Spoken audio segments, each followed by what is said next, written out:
Assalamualaikum warahmatullahi wabarakatuh. Waalaikumsalam warahmatullahi wabarakatuh. Waalaikumsalam warahmatullahi wabarakatuh.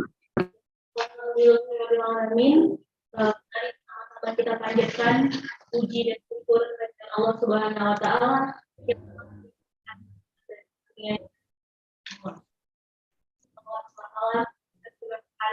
Pada besar Muhammad Shallallahu Alaihi Wasallam sehingga kita dapat berkumpul dalam acara sosialisasi panduan MBKM FISIP USK. Penghormatan saya kepada Bapak Ibu Kaprodi di lingkungan FISIP USK, penghormatan saya juga kepada dosen-dosen yang ada di lingkungan FISIP USK, dan yang kami hormati teman-teman mahasiswa di lingkungan FISIP USK.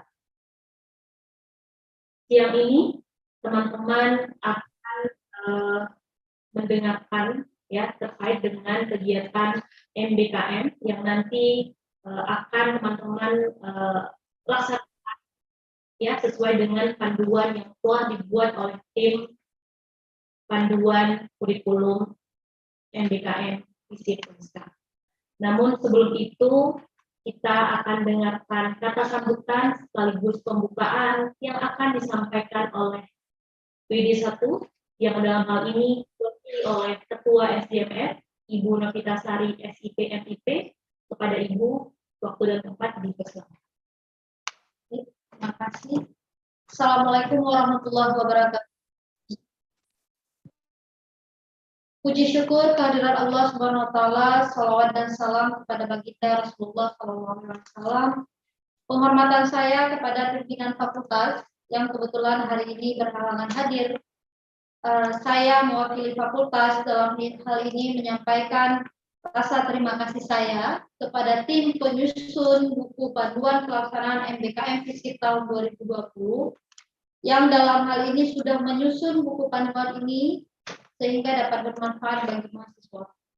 Semoga penyusunan buku panduan yang telah disusun ini dapat menjadi acuan kita bersama bagi dalam lingkungan FISIP USK untuk terutama untuk mahasiswa yang dalam hal ini yang sangat bersemangat mengikuti program MBKM. Nah, saya kebetulan tadi Bapak Dr. Effendi Hasan menyampaikan salamnya. Beliau sedang berhalangan hadir dan meminta saya untuk mewakili. Ya, jadi saya berharap buku panduan ini bagi mahasiswa itu bisa sangat-sangat bermanfaat. Ya, mohon segala sesuatu yang berhubungan dengan program MBKM, mahasiswa dapat melihat segala sesuatunya itu pada buku yang sudah kita susun ini. Nah, akhir kata, untuk kegiatan sosialisasi panduan pelaksanaan MBKM FISIP tahun 2022, dengan ini saya nyatakan dibuka, dan untuk selanjutnya, saya kembalikan kepada moderator.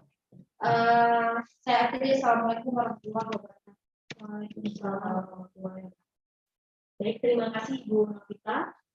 Selanjutnya, kita akan sama-sama mendengarkan pemaparan dari pemateri kita pada hari ini. Namun sebelum itu, ya saya akan menyampaikan sedikit pengantar. Ya, dalam hal ini saya Novitasari akan membantu jalannya acara ini. Namun teman-teman mahasiswa, adik-adik mahasiswa perlu sangat perhatian ya dalam hal ini, di mana informasi yang akan disampaikan nanti itu adalah sebagai bentuk persamaan atau menyamakan persepsi kita ya terhadap kegiatan sosialisasi ini, gitu ya.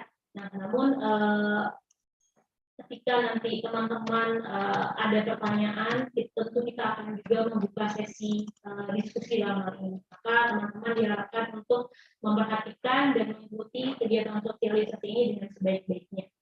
Ya.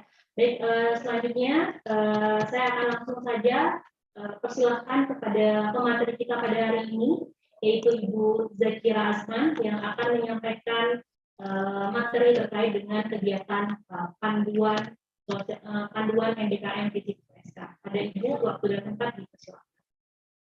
Baik, terima kasih. Assalamualaikum warahmatullahi wabarakatuh.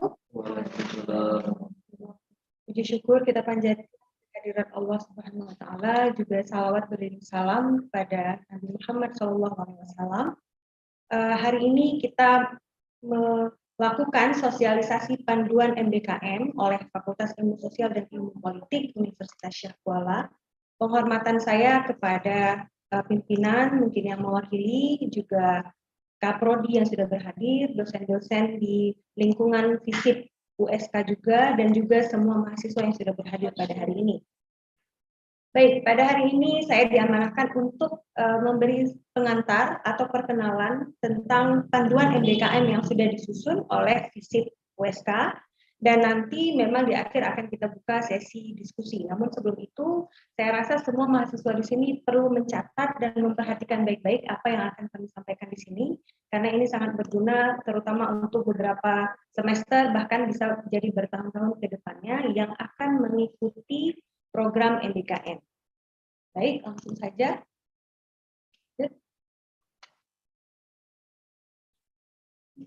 Oke, adik-adik mahasiswa yang ada di sini sudah berapa orang bergabung? Sudah ada 160 orang. Saya harap di sini semuanya mewakili ke 4 prodi. Paling tidak jika ada yang tidak berhadir, mungkin bisa disampaikan kepada teman-teman yang lain. Dan saya harap di sini sekali lagi saya ingatkan, diperhatikan, karena nanti biasanya akan ada japri ya, biasa ke Kaprodi atau mungkin ke tim MBKM sendiri. Nah itu kita harap bisa diminimalisir karena sesudah mengikuti sosialisasi ini. Jadi ini memang sangat bermanfaat baik bagi kami sendiri, tim MBKM, dan juga kepada mahasiswa-mahasiswa yang akan mengikuti program MBKM ini. Baik, nah baik, untuk outline yang akan kita sampaikan pada hari ini itu meliputi yang pertama, program MBKM Kemendikbud, kemudian ada program MBKM USK Unggul, kemudian ada MBKM Mandiri FISIP, dan yang terakhir akan ada sesi diskusi atau tanya jawab dengan tim MBKM sendiri. Baik, langsung saja kita mulai dengan MBKM Kemendikbud. Nah, di sini adik-adik sudah tertera 8 program. Nah, ini mungkin sudah pernah disampaikan sebelumnya, terutama ketika sosialisasi kurikulum. Karena ke-8 program ini sudah lebih dulu disusun oleh Kemendikbud atau Dikti terkait program MBKM yang mereka sarankan kepada perguruan tinggi negeri. Nah, kemudian di sini ada yang belajar, magang atau praktik kerja, kemudian asistensi mengajar di satuan pendidikan, ada penelitian atau riset, kemudian ada proyek kemanusiaan, kegiatan wirausaha, studi proyek independen, dan yang terakhir adalah membangun desa atau kuliah kerja nyata tematik. Saya rasa semua adik-adik di sini sudah familiar dengan ke-8 program ini, bahkan mungkin di sini sudah ada yang sudah melakukan beberapa program diantaranya, terutama pertukaran pelajar, yang kami ketahui peminatnya sangat banyak sekali, mungkin karena pengalaman yang didapat juga berbeda gitu ya. Jadi banyak yang sudah mengikuti beberapa di sini. Bahkan seperti magang juga sudah ada yang pernah mengikuti magang di tempat lain, penelitian atau riset juga sudah pernah yang mengikuti dosen yang menerima hibah penelitian sebelumnya. Nah, ini hanya sekedar pengantar untuk MBKM Kemendikbud. Kenapa kami menjelaskan ini juga walaupun secara sekilas, karena panduan yang sudah dibuat oleh tim MBKM Fakultas atau FISIP itu sebenarnya meliputi ketiga skim yang ada di sini. Yang pertama, MBKM Kemendikbud, kemudian MBKM USK Unggul yang punya Unsia, kemudian MBKM Mandiri yang dibuat sendiri oleh FISIP.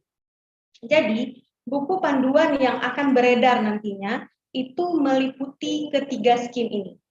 Nah, walaupun mungkin di beberapa persyaratan di Kemendikbud mereka mempunyai persyaratan tertentu. Namun kembali lagi, adik-adik tetap harus berkonsultasi dengan prodi atau tim yang ada di prodi terkait dengan persyaratan-persyaratan itu tadi. Barangkali ada persyaratan khusus yang ditetapkan oleh prodi yang mungkin berbeda dari Kemendikbud. Contoh seperti pertukaran pelajar. Pertukaran pelajar itu di Kemendikbud mereka tidak mengunci di beberapa mata kuliah, di beberapa perguruan tinggi, kemudian di beberapa semester yang sedang dijalani oleh adik-adik. Namun karena kebijakan konversi itu berada di tangan prodi, maka kami sangat menyarankan sekali untuk kalian berkonsultasi terlebih dahulu dengan prodi. Karena nanti ketika mengkonversi, supaya prodi itu bisa lebih mudah mengkonversi dengan mata kuliah apa saja, dan melihat ya kesesuaian dengan mata kuliah yang diambil di PT penerima. Nah, itu contoh, beberapa contoh saja bagaimana keharusan atau kewajiban adik-adik untuk tetap berkonsultasi dengan prodi walaupun skim yang kalian ambil adalah di MBKM. Lanjut.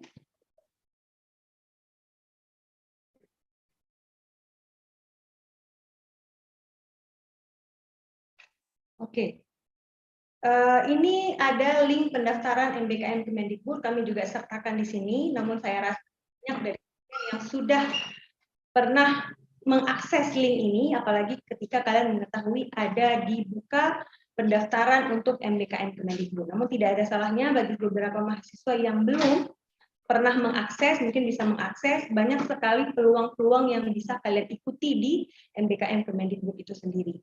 Apalagi dari segi biaya dan lain sebagainya itu setahu saya Kemendikbud itu memberikan akses dan juga memberikan biaya-biaya untuk hal-hal yang berkaitan dengan MBKM ini. Lanjut.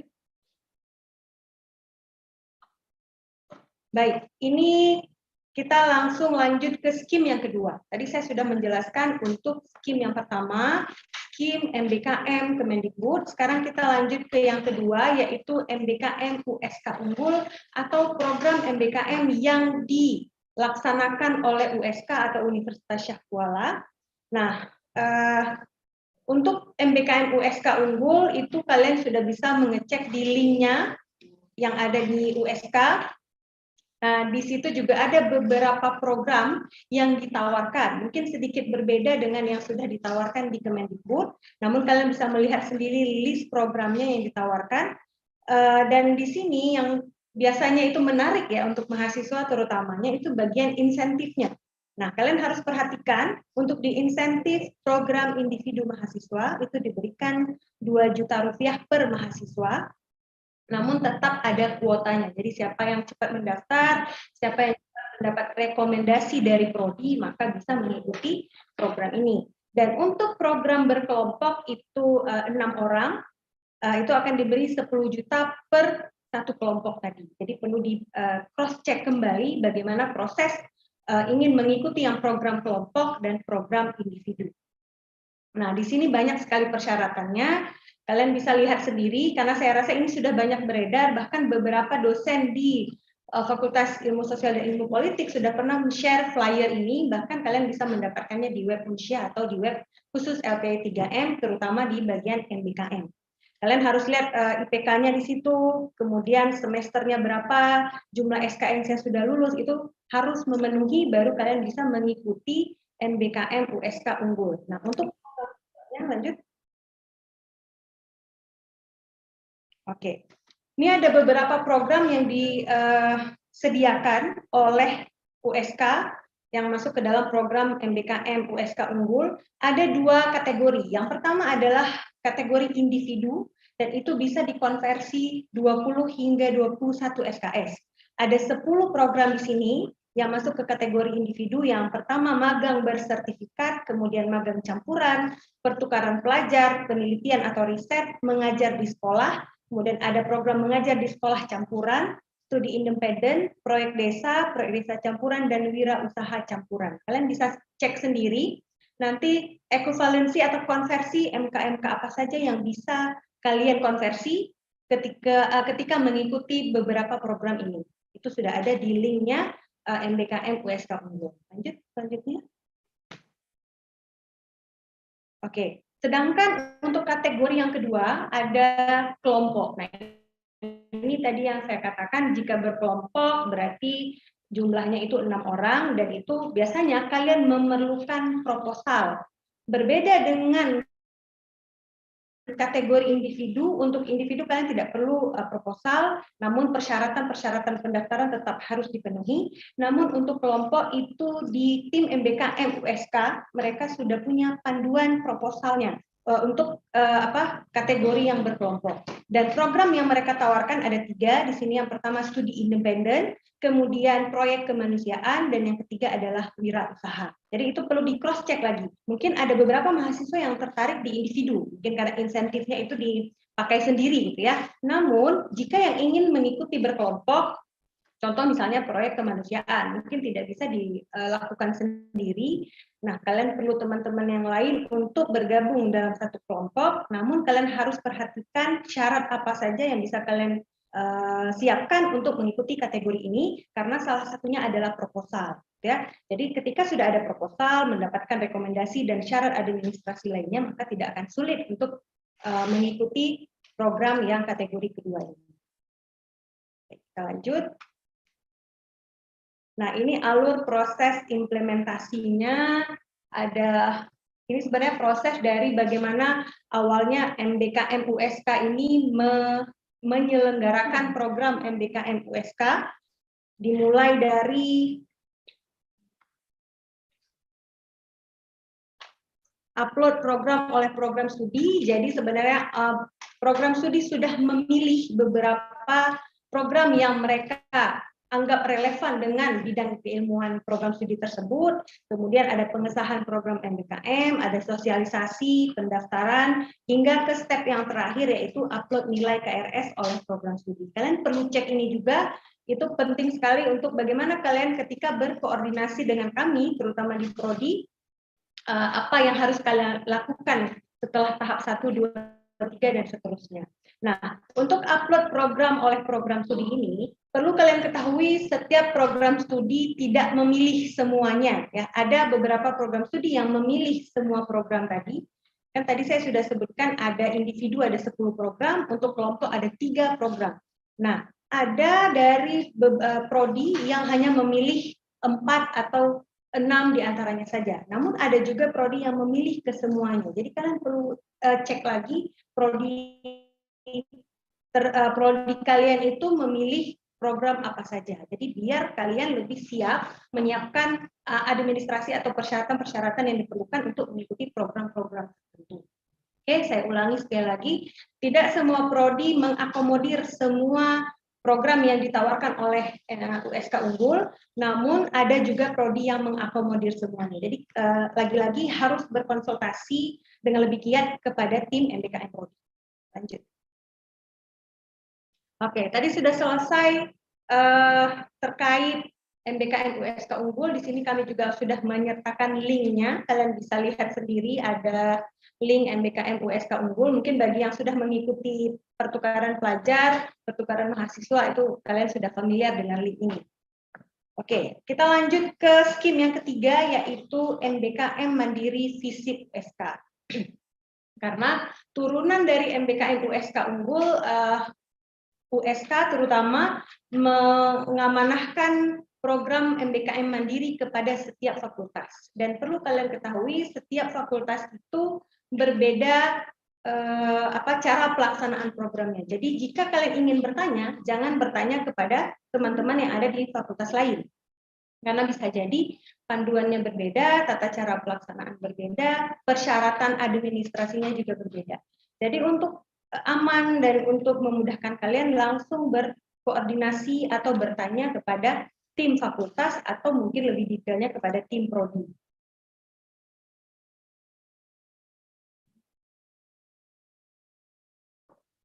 Nah, untuk panduan dari Untuk panduan dari Visip, kami sedang merampungkan panduan, walaupun mungkin belum kami upload atau sebarluaskan, namun masih dalam proses perbaikan, karena memang banyak sekali ide-ide yang masuk, baik itu dari LP3M atau baik dari fakultas itu sendiri. Nah, panduan Visip yang mungkin akan adik-adik terima dalam beberapa hari ke depan, itu mengakomodir 3 skim yang sudah saya jelaskan tadi. Jadi, persyaratan-persyaratan administrasi itu berlaku untuk ketiga skim ini. Di situ ada MBKM Kemendikbud, jadi misalnya ada persyaratan administrasi untuk pertukaran mahasiswa, itu juga berlaku ketika kalian mengikuti skim MBKM Kemendikbud. Jadi jangan misalnya ketika Kemendikbud membolehkan semester 3 misalnya, Namun di FISIP ternyata ada panduan tidak membolehkan semester 3 harus semester 4 ke atas. Nah, berarti kalian harus mengikuti panduan dari FISIP ini. Karena kenapa?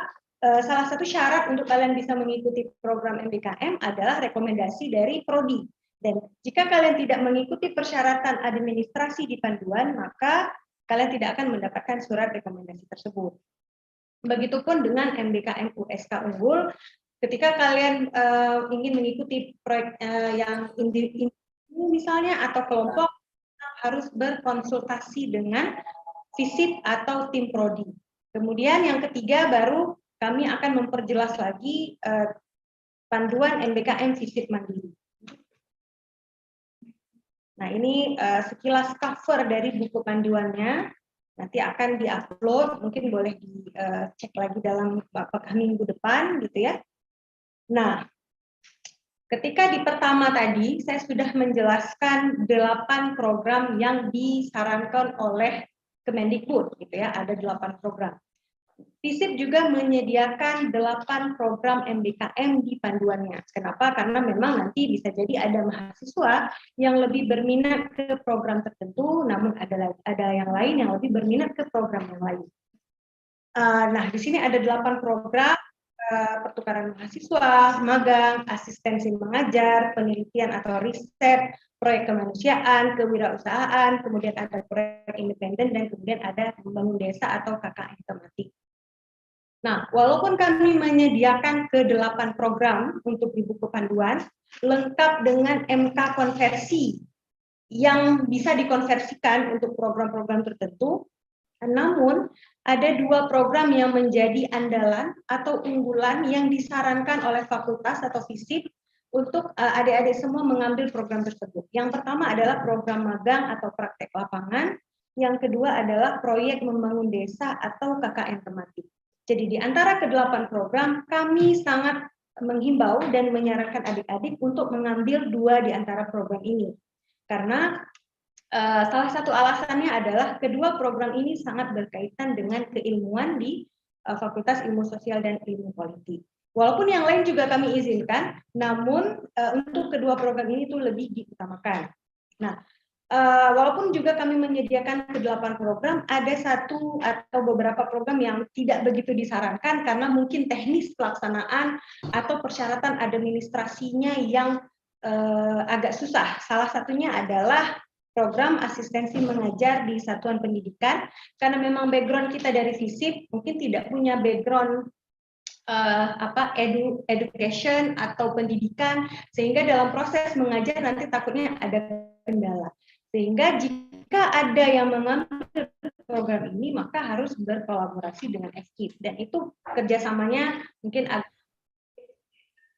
ya untuk dilakukan. Jadi walaupun kami menyediakan kesemuanya, namun ada satu contohnya ini tidak begitu disarankan. Namun kembali lagi berkonsultasilah dengan prodi masing-masing. Siapa tahu ada prodi tertentu yang lebih menyarankan untuk program yang ketiga ini, yaitu program asistensi mengajar di satuan pendidikan. Nah, ini sekilas tentang persyaratan umum dari MBKM Mandiri FISIP. Yang pertama, terdaftar sebagai mahasiswa aktif di FISIP, tidak sedang mengambil cuti kuliah, atau tidak sedang menjalani sanksi akademik.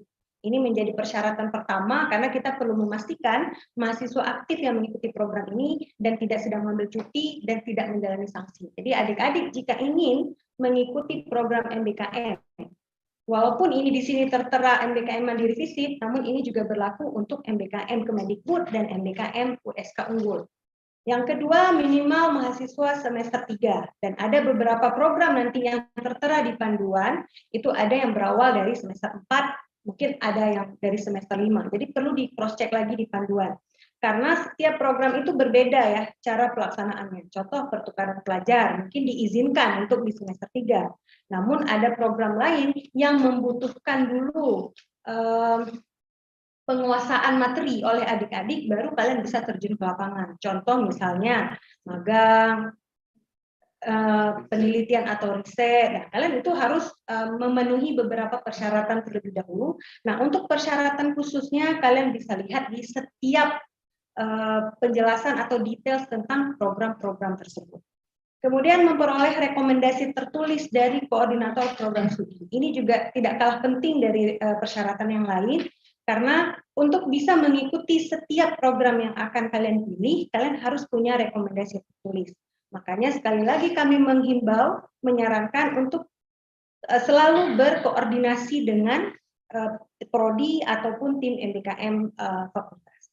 Kemudian yang keempat, memiliki proposal program MBKM yang disetujui oleh tim MBKM prodi. Jadi ada beberapa kegiatan yang membutuhkan proposal, maka kalian harus membuat proposal terlebih dahulu. Itu menjadi persyaratan administrasi, baru setelah itu kalian bisa mendapatkan surat rekomendasi tertulis dari program studi tersebut. Nah, ini sekilas tentang alurnya.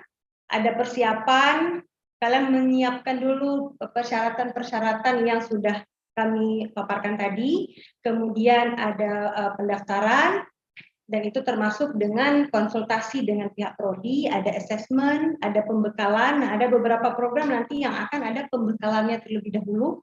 Salah satunya proyek membangun desa, maka harus ada pembekalan terlebih dahulu. Kemudian ada pelaksanaan, ketika kalian mulai melaksanakan program tersebut, akan ada monitoring dan evaluasi, dan akan ada yang terakhir penilaian.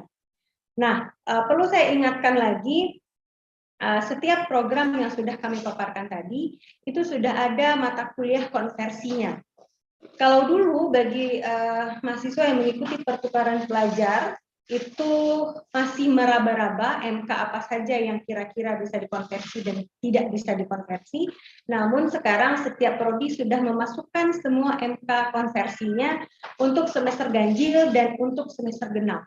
Jadi itu dengan kata lain kami kunci MK-MK tersebut. Nah, makanya kami menyarankan adik-adik semua, kalian sudah harus punya study plan ya, atau rencana studi kalian ke depan. Jika kalian ingin mengambil program tersebut, kemudian melihat ada MK yang dikonversi adalah MK tertentu, maka mungkin kalian tidak perlu mengambil MK itu terlebih dahulu. Di contoh misalnya MK pilihan, tidak perlu mengambil MK tersebut di semester sebelumnya, karena mungkin kalian akan menyimpan MK tersebut di program yang akan kalian ambil. Nah, jadi kalian perlu punya study plan terlebih dahulu. Oke. Itu saja terkait untuk MBKM atau panduan yang diberikan oleh FISIP terkait 3 skim MBKM, itu termasuk Kemendikbud, USK Unggul, dan juga dari Mandiri FISIP. Nah, jika ada pertanyaan, kalian bisa langsung tanyakan, nanti ada baik saya atau beberapa tim yang lain yang akan menjawab. Oke, dari saya itu saja. Terima kasih. Assalamualaikum warahmatullahi wabarakatuh. Saya kembalikan ke moderator. Waalaikumsalam warahmatullahi wabarakatuh. Ibu berkira atas paparan materinya terkait mengenai panduan MBKM FISIP USK. Nah, mungkin teman-teman adik-adik di sini ada yang masih bertanya atau ingin tahu atau bagaimana sih pelaksanaannya, prosesnya atau lain sebagainya terkait dengan pelaksanaan MBKM ini, teman-teman mahasiswa boleh aplikasi raise hand ya, atau juga teman-teman bisa menuliskan pertanyaannya di kolom chat ya. Nah, jadi teman-teman yang masih penasaran dan ingin tahu lebih banyak mengenai kegiatan ini, pelaksanaannya bagaimana, boleh menghidupkan aplikasi raise hand dan atau juga bisa menulis pertanyaannya di kolom chat.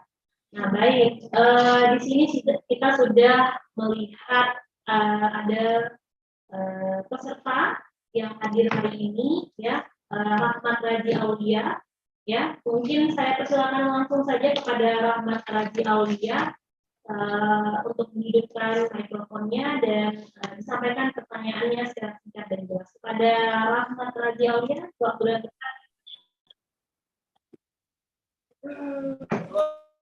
Ya, baik. Assalamualaikum warahmatullahi wabarakatuh. Waalaikumsalam warahmatullahi wabarakatuh.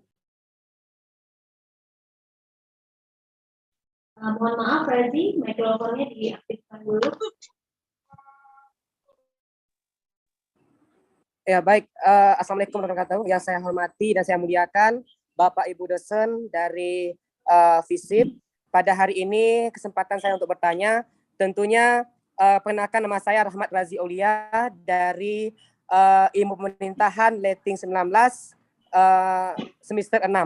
Jadi Bapak Ibu sekalian, mengenai dengan program unggulan dari FISIP kita, yakni pada poin kedua tentang magang. Ini adalah bagian kewajiban kami di semester 7 nantinya untuk mengambil mata kuliah magang.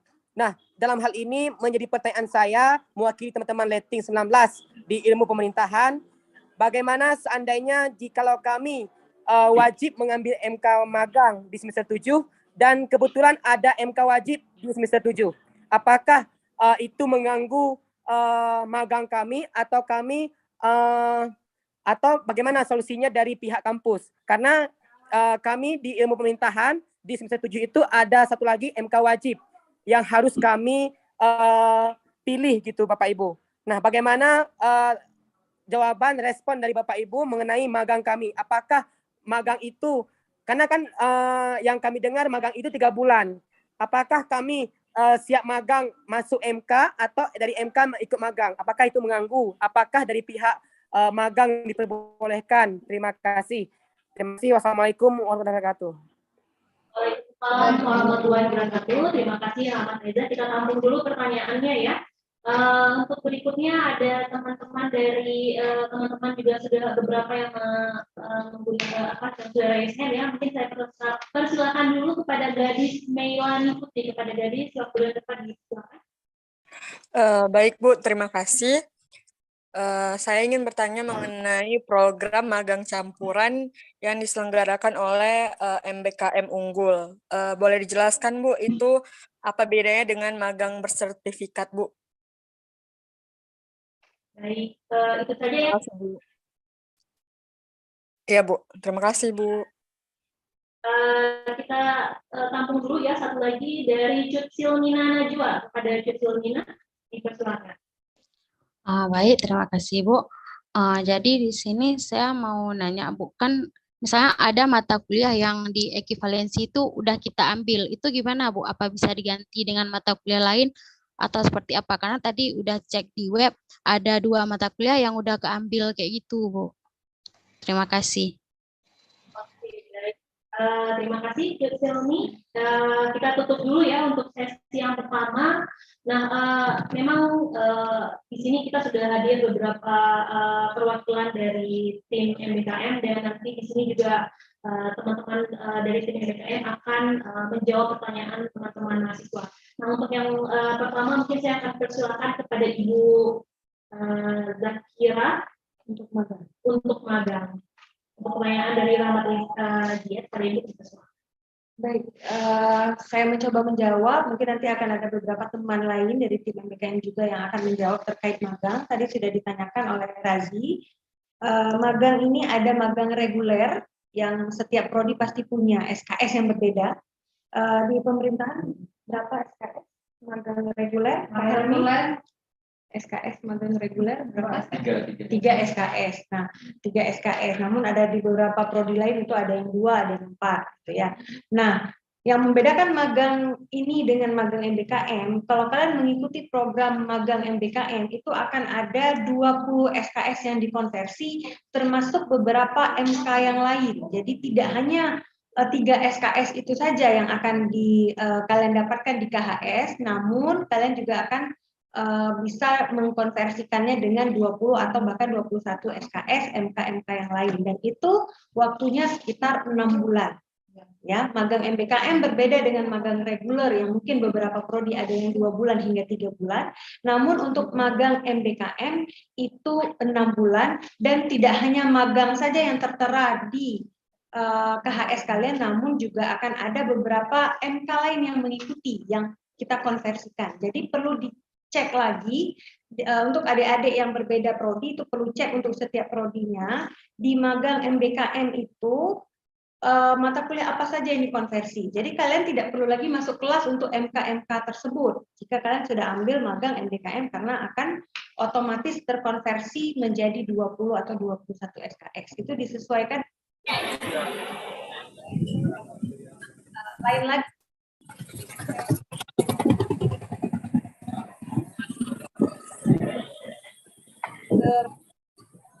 beberapa MK mungkin pengaturan waktu ya agak sulit, maka memang disarankan ikut magang MBKM karena magang reguler juga akan tertera di KHS kalian, juga akan terkonversi. Mungkin ada tambahan terkait magang?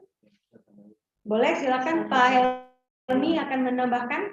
Baik, makasih Bapak Ibu sekalian. Assalamualaikum warahmatullahi wabarakatuh. Saya dari tim MBKM ingin pertanyaan Saudara Razi Aulia tadi. Nah, khusus untuk ilmu pemerintahan itu ada namanya konversi ya untuk magang reguler. Kalau seandainya saudara-saudara atau teman-teman dari prodi pemerintahan yang ingin mengambil magang MBKM yang 6 bulan ini, otomatis magang yang di prodi atau reguler itu nggak usah ambil lagi. Jadi sudah secara otomatis sudah ada nilainya nantinya. Nah, jadi seperti itu kurang lebih tambahan dari saya untuk mata kuliah khususnya prodi pemerintahan. Terus saya ingin menambahkan pertanyaan yang nomor 2. Apa beda program magang campuran dan magang bersertifikat? Nah, program magang campuran ini terdiri dari di situ ada yang sifatnya nanti programnya ada kuliah lapangan, ada KKN dan sebagainya. Sedangkan magang bersertifikat ini sifatnya kita magang seperti di di perusahaan, nanti misalnya bidang IT kita sudah melaksanakan magang di sana selama 6 bulan.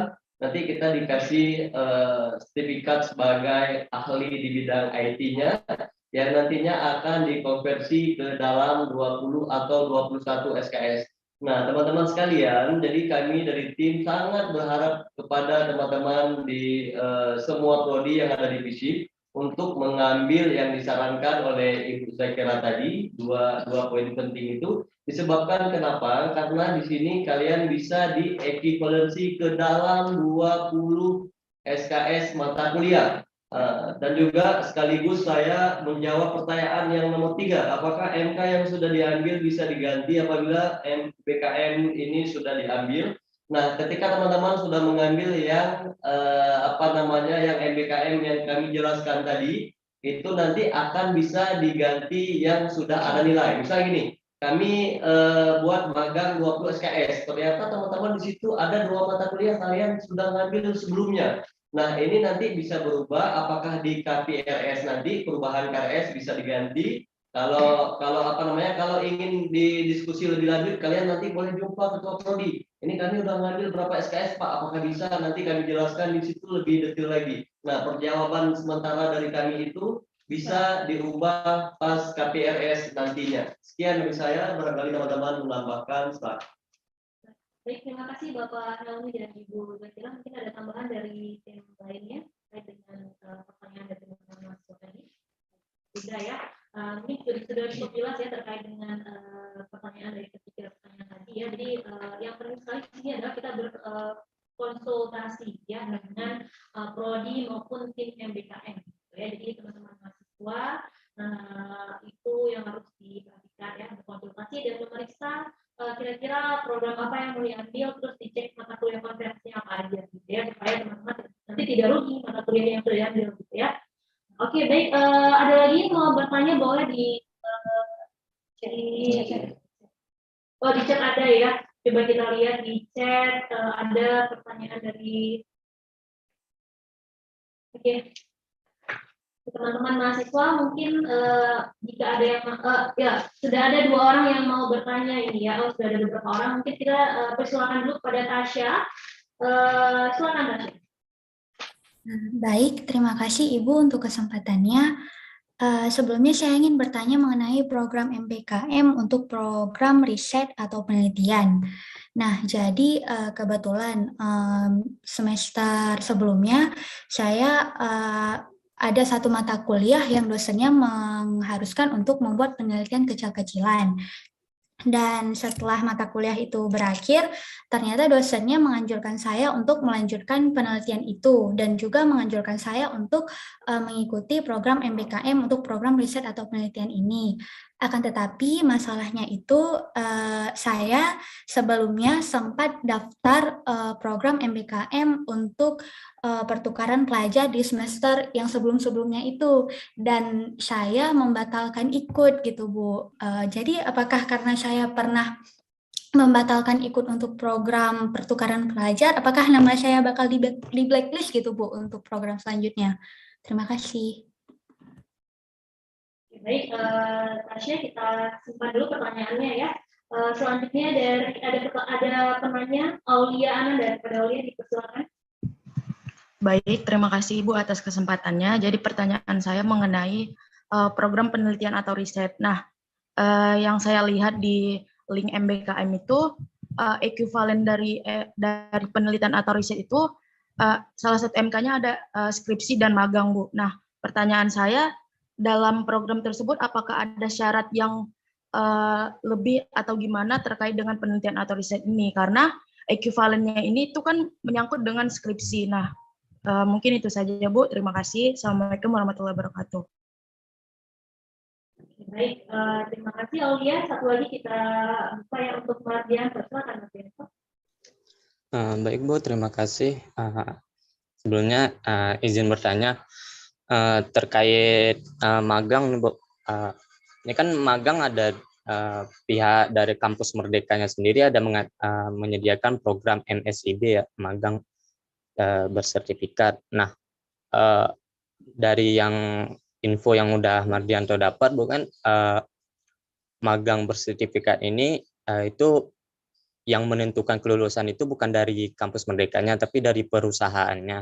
Nah, misalnya kita daftar magang bersertifikat, terus daftar juga magang yang dari MBKM FISIP.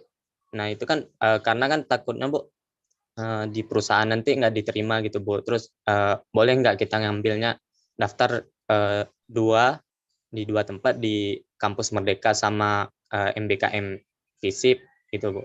Kira-kira diperbolehkan nggak? Oke, baik. Kita tutup dulu ya untuk sesi ini.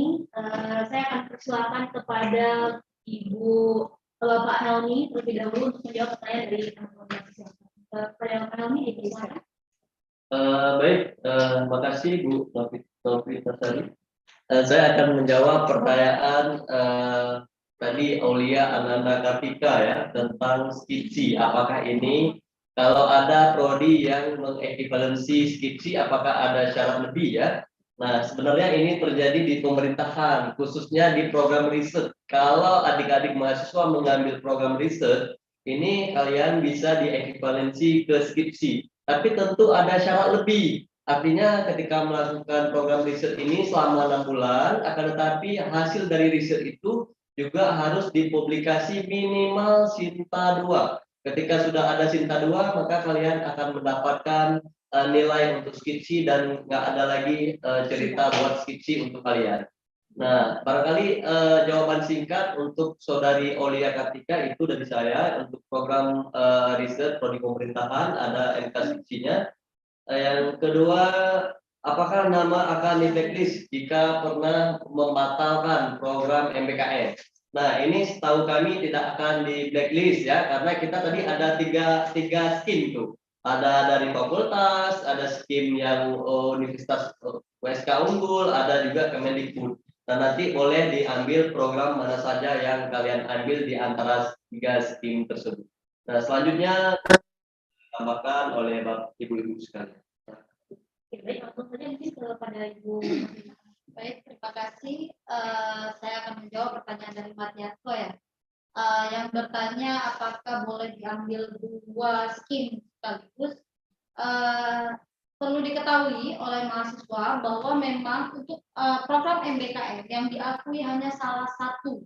Jadi kalau kalian sudah mengambil misalkan MBKM Kemendikbud, maka kalian tidak dibenarkan untuk mengikuti program MBKM yang ada di tingkat universitas atau MBKM USK unggul. Nah, sama halnya dengan MBKM yang di tingkat FISIP ya, MBKM FISIP mandiri. Nah, kalian harus memilih salah satu di antaranya. Ya, jadi kalau sudah mengikuti yang USK unggul, maka fokuslah di MBKM USK unggul. Nah, salah satu persyaratan USK unggul juga salah satunya adalah tidak sedang mengikuti ya program MBKM yang sedang dijalankan oleh Kemendikbud. Ya. Jadi artinya apa? Kalian harus memilih salah satu. Jadi tetap dia berfokus pada salah satu, silakan bebas memilih apakah mau mengikuti MBKM yang Kemendikbud, USK Unggul maupun Mandiri Visip. Nah, yang perlu diketahui untuk Mandiri Visip itu kita tidak menyediakan anggaran, artinya segala anggaran ya biaya untuk pelaksanaan kegiatan MBKM menyangkut dengan mahasiswa itu ditanggung oleh mahasiswa sendiri. Nah, artinya tidak ada insentif yang diberikan jika mengikuti program MBKM di Visip. Nah, tetapi kalau kalian mengikuti MBKM USK Unggul, ada insentif untuk individu sebanyak 2 juta per mahasiswa. Kemudian ada insentif yang secara berkelompok diberikan sebesar 10 juta untuk satu kelompok. Yang satu kelompoknya itu terdiri dari maksimal 6 orang, termasuk ketua. Mungkin itu saja tambahan saya. Dikembalikan. Baik, terima kasih Ibu Novita atas penambahannya. Mungkin sudah cukup jelas ya, di mana memang setiap mahasiswa itu hanya boleh mengambil satu program saja dari MBKM tersebut. Dan selanjutnya ini kita ada pertanyaan di kolom chat dari Safaul Nisa. Saya ingin bertanya untuk MBKM Kemdikbud yang sudah daftar kampus mengajar, apa bisa dikonversi ke KKN? Lalu saat persetujuan program ada syarat yang harus disanggupi. Salah satunya itu kalau menerima beasiswa bidik atau beasiswa lain, maka mahasiswa tersebut tidak dapat pendanaan dari LPDP itu. Maksudnya seperti apa, gitu ya? Terus apakah mereka juga tidak dapat uang sakunya atau tetap seperti mahasiswa penerima beasiswa tahunan? Oke, mungkin dari Ibu Novita. Oke. Terima kasih. Untuk yang mengikuti program selain program membangun desa, selain program magang, ya, tetap akan bisa dikonversi ke KKN. Nah, akan tetapi untuk proses konversi ke KKN dari Bapel KKN sendiri, ya, di USK itu menyarankan kepada peserta MBKM, ya, untuk mengupload laporan akhir. Jadi ada laporan yang akan diupload di Bapel KKN. Nah, artinya apa? Kalaupun kegiatan selama ini yang diikuti, misal katakanlah dia membuat riset, ya, setelah riset itu dilakukan, mahasiswa tetap harus melakukan sosialisasi dan lain sebagainya atau apa yang dianggap menjadi bentuk pengabdian kepada masyarakat, ya, yang itu bisa dikonversi ke dalam mata kuliah KKN.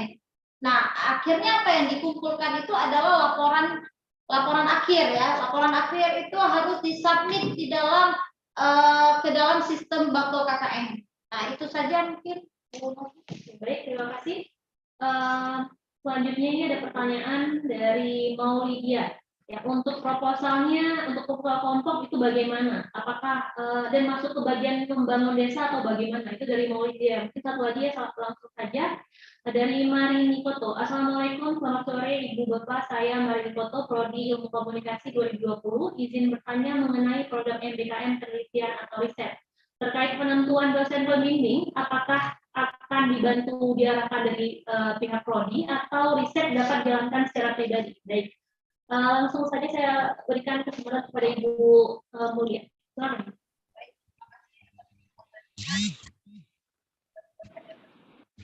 Pertama, contoh proposal magang nanti anak-anak kalau yang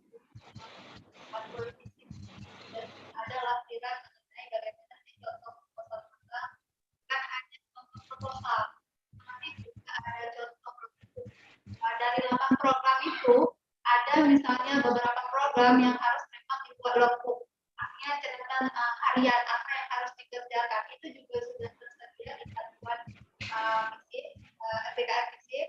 Selain logbook juga ada laporan akhir itu juga sudah tersedia.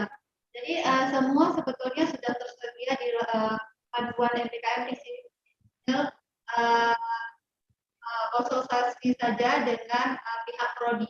Jadi panduan ini sebetulnya membantu kalian untuk lebih mudah program MBKM. Itu pertama tentang contoh proposal riset. juga ingin menambahkan tadi tentang pertanyaan Tasya kalau nggak salah saya, itu tentang masalah riset. Jadi kalau masalah riset tadi, kalau Pak Helmi bilang bahwa harus terpublikasi di Sinta 2, baru bisa dikonversikan ke MK skripsi. Tapi kalian-kalian yang belum bisa mempublish itu ke Sinta 2 itu tetap dianggap sebagai program MBKM, walaupun kalian tidak masuk ke MK skripsi. Tetapi kalian tetap mendapat 20 sampai 21 SKS ya. Begitu, itu saja dari saya kembalikan lagi. Baik, terima kasih Bu Mulia. Mungkin tambah juga sedikit dari saya tentang program riset. Program riset itu ada dua skema. Pertama adalah skema untuk konversi mata kuliah 20 SKS ya. Untuk konversi mata kuliah 20 SKS ini tidak dikecualikan untuk hanya mata kuliah saja yang dikonversi. Dan itu teman-teman bisa berkolaborasi dengan lembaga di luar universitas atau lembaga riset di luar atau eksternal, atau juga teman-teman bisa berkolaborasi dengan dosen pembimbing yang nanti juga ditentukan dari pihak prodi ya, untuk konversi 20 mata kuliah 20 SKS. Sedangkan untuk konversi skripsi ini beda lagi. Nah, untuk konversi skripsi ini syaratnya adalah mahasiswa yang mengambil program khusus konversi skripsi, teman-teman harus tulisannya itu dipublikasikan di Sinta 2 dan harus penulis pertama, ya, atau juga bisa di Scopus, gitu ya, sebagai koresponden author, gitu ya. Jadi itu syaratnya. Tapi untuk lebih teman-teman juga bisa berkonsultasi lagi dengan prodi atau juga dengan tim MBKM prodi. Jadi di fakultas juga kita sudah menyediakan dan memfasilitasi teman-teman untuk berdiskusi dengan tim MBKM masing-masing prodi ya. Jadi dari 4 prodi juga masing-masing ada perwakilan dari tim MBKM-nya. Jadi teman-teman bisa konsultasi langsung nanti ketika misalnya teman-teman masih ada yang bingung atau ingin bertanya, gitu ya. Untuk pertanyaan terakhir ya, ini kita tutup dulu dari Muhammad. Ini ada, Assalamualaikum, izin bertanya, apakah semua registrasi dalam mengikuti program ini bisa dilakukan secara online? Karena masih banyak mahasiswa yang tidak berada di Banda Aceh. Oke, mungkin saya langsung persilakan kepada Ibu Mafita. Terima kasih. Kalau untuk registrasi memang dalam bentuk online, ya, akan tetapi sebelum mahasiswa melakukan pendaftaran terkait dengan MBKM ini, mahasiswa harusnya konsultasi dengan pihak prodi. Jadi mahasiswa itu tetap harus berkonsultasi secara dengan pihak prodi. Ya, jadi tidak sekalipun pendaftarannya dalam bentuk online, ya, tapi mahasiswa diharapkan berkonsultasi terlebih dahulu dengan prodi. Artinya apa? Mahasiswa terpaksa harus kembali ke Banda Aceh, atau kalau memang bisa menghubungi dosen atau ketua prodinya langsung, boleh silakan kalau itu lebih mudah, atau kalian kembali saja ke Banda Aceh untuk kemudian berkonsultasi dengan prodi. Oke, itu saja. Terima kasih. Baik, terima kasih. Mungkin ada tambahan lagi dari Ibu Zakira. Baik, terima kasih Bu Novi. Tadi sudah banyak sekali yang sudah dijawab oleh beberapa dosen yang lain dari tim MBKM juga. Saya menambahkan sekali lagi terkait konsultasi langsung ya, mungkin pengalaman juga di prodi kami. Untuk pendaftaran mungkin bisa dilakukan secara online karena untuk konsultasi kami sarankan untuk langsung berkonsultasi ke prodi, langsung bertemu face to face karena itu lebih memudahkan karena banyak hal yang mungkin perlu kami konfirmasi, perlu kami tanyakan untuk kemudahan konversi ke depannya. Gitu ya. Dan kemudian ketika kalian mengikuti program MBKM USK dan juga MBKM Kemendikbud, itu kan kalian ada form pendaftarannya di web. Nah, setelah kalian mengisi form tersebut dan sudah mendaftar, harap itu di screenshot dan didaftarkan ke prodi. Jadi itu sebagai bentuk konsultasi kalian kepada prodi dan bentuk bahwa kalian sudah melaporkan ke prodi sedang mengikuti program MBKM yang Kemendikbud atau yang USK. Jadi itu seperti syarat wajib bagi setiap mahasiswa yang mengikuti program MBKM, walaupun tidak mengikuti yang punya FISIP atau yang mandiri punya FISIP, namun jika kalian mengikuti Kemendikbud dan USK unggul, kalian wajib men-screenshot bukti pendaftaran kalian dan serahkan ke prodi.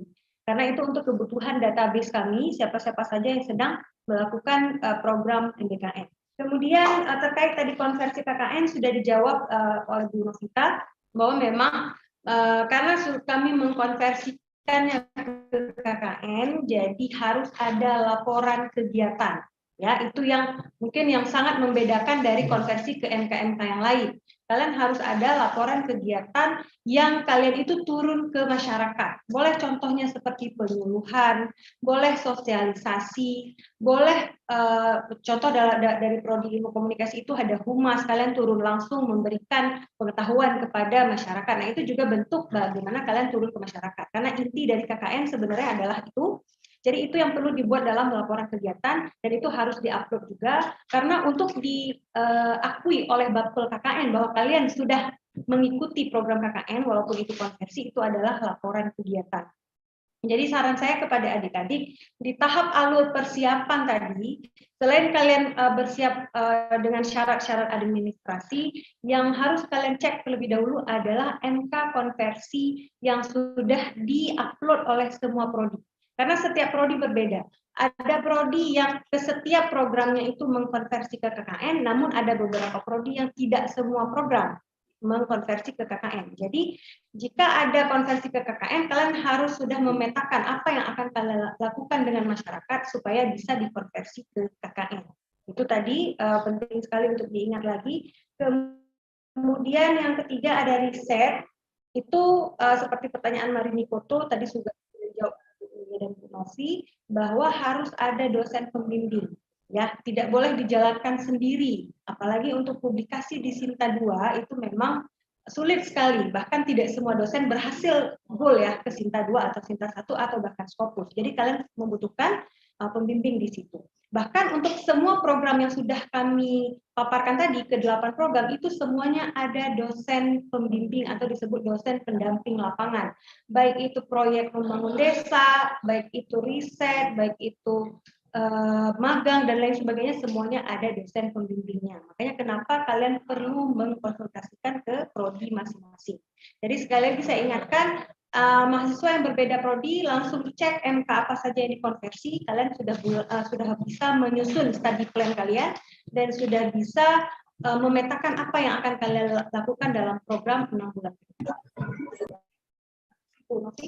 Jadi terima kasih Ibu Zakira, Bapak Naomi, Ibu Mulia dan Ibu Novita yang sudah memberikan pandangannya terkait dengan pelaksanaan kegiatan MBKM di USK. Dan saya ingin memberikan informasi kepada teman-teman untuk dapat mengisi link absensi yang sudah dibagikan di kolom chat ya. Jadi teman-teman nanti yang sudah punya rencana atau keinginan untuk melakukan kegiatan atau bergabung di MBKM, baik itu dari Kemdikbud, USK maupun di FISIP mandiri, itu teman-teman harus atau sebaiknya berkonsultasi dengan prodi terlebih dahulu, gitu ya. Nah juga harus teman-teman yang sudah mendaftar juga jangan lupa untuk melampirkan bukti pendaftarannya dan sebagainya guna kebutuhan database masing-masing prodi, seperti itu, ya. Dan teman-teman saya harap juga memeriksa ya konversi mata kuliahnya apa saja, karena setiap prodi itu ada yang mengambil 8 kegiatannya atau hanya ada ambil beberapa dari 8 kegiatan yang tersedia seperti itu ya. Jadi masing-masing prodi itu mempunyai pilihan yang berbeda. Jadi teman-teman untuk lebih detailnya bisa dilihat di panduan yang kita akan bagikan ya beberapa hari lagi. Jadi teman-teman bisa lihat dan pastikan bahwa teman-teman memilih sesuai dengan yang teman-teman inginkan ya, dari 8 prodi tersebut, 8 kegiatan tersebut mana yang memang sesuai dengan teman-teman ya. Nah, baik, berhubung sudah di akhir atau di penghujung acara ya, saya harap teman-teman sudah dapat gambaran mengenai kegiatan MBKM ini ya, MBKM yang dari Visip USK, dan semoga teman-teman bisa bisa mendapatkan informasi baru ya, yang dulunya mungkin masih bertanya-tanya atau masih bingung, dan sekarang kita sudah membuka ruang untuk berdiskusi, dan semoga dengan diskusi kita pada hari ini teman-teman sudah bisa menentukan dan memilih kira-kira yang sesuai dengan teman-teman apa ya. Baik, saya ingin mengucapkan terima kasih sekali lagi kepada para pemateri dan juga hadirin sekalian yang sudah berpartisipasi di dalam kegiatan sosialisasi panduan MBKM Visip USK. Ya.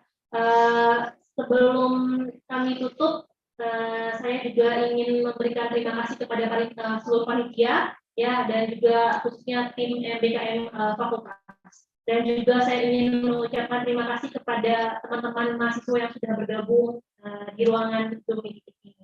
Baik, saya Novi Suciawati, mohon undur diri. Assalamualaikum warahmatullahi wabarakatuh. Waalaikumsalam. Waalaikumsalam.